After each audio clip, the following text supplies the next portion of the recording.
এখন আয়ুষকে নিয়ে আমি ডাক্তারের কাছে নিয়ে যাচ্ছি। কাল রাত থেকে আয়ুষের প্রচণ্ড জ্বর। তো আজ আমরা চাইছি না দেরি করতে কোনো রকমভাবে, কেন এর আগে অনেকবার জ্বর হয়েছিল।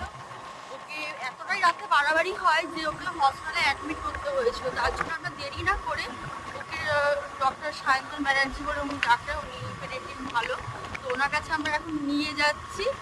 নিউটিয়াতে উনি বসে, তো ওনার কাছে এখন নিয়ে যাচ্ছে। আর কোনো রকমভাবে আর দেরি করতে আমরা চাইছি না। এখন আমরা রাস্তার মধ্যে আছি।